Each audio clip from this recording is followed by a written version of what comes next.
Vingunguti ndio kukutana na Mselababu, ana trend sana huko TikTok, mtandaoni. Kabisa. Ndo nani Mselababu ni yupi? Kabisa. Tushuke hadi kitani kwake kupiga mastori na Mselababu. Na Mselababu. Mselababu atuambie ni kitu gani kilomprove hadi akaja kuwa comedian hapa Bongo na TikTok watu wanamfuatilia sana Mselababu huyu hapa Mselababu tupo naye hapa atatuelekeza jinsi alivyo, maisha yake nini na jinsi alimpush nani alimshawishi hadi kuingia kwenye comedy. Mselababu, welcome China TV.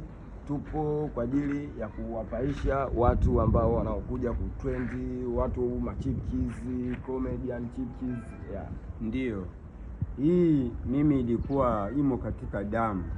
Kwa sababu nilianza mambo haya kuanzia shuleni. Kabisa.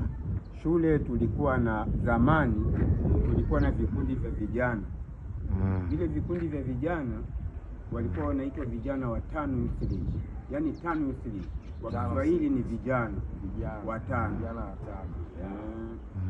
Sasa vile vikundi tulikuwa tunachekesha sana. Tulikuwa na vikundi vya kuchekesha. Kwa hiyo mimi nilikuwa ni mchekeshaji mmoja wapo. Tulikuwa tukitembea sehemu mbalimbali. Kabisa.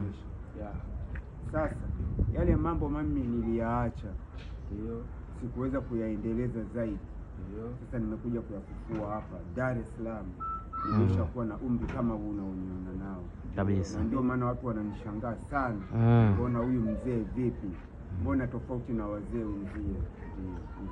Na ni kweli kabisa, naona pia hata kwenye comments watu wengi sana wana comment, mzee ulikuwa wapi kipindi hicho, enzi za ujana, unakuja kutrend saa hizi. Wengi hawajui kwamba kama mtu anaanza kufocus toka kitambo kwenye maisha yake kuanzia chini hadi juu. Na wengi huwa wanani comment kwa maneno ya kumkashifu na nini, lakini mimi siwajali. Mimi nashika yangu.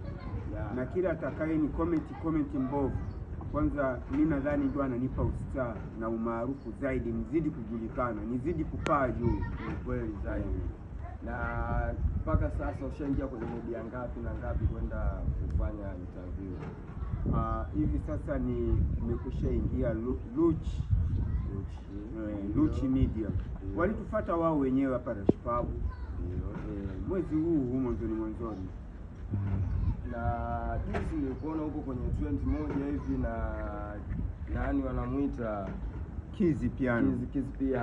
Kizi Piano aliniita mimi kwa heshima kubwa kama babu yake kwenda kuzindua wimbo wake wa Malume.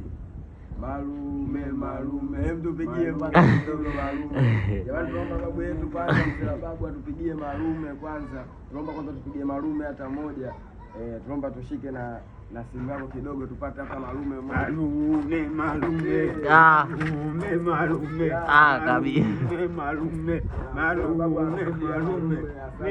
Mselababu.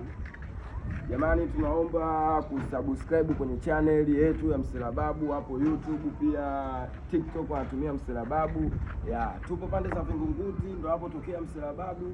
Maisha yake yote yapo hapa Vingunguti. Mselababu, msichoke kusupport kazi za Mselababu. Saruti Mselababu.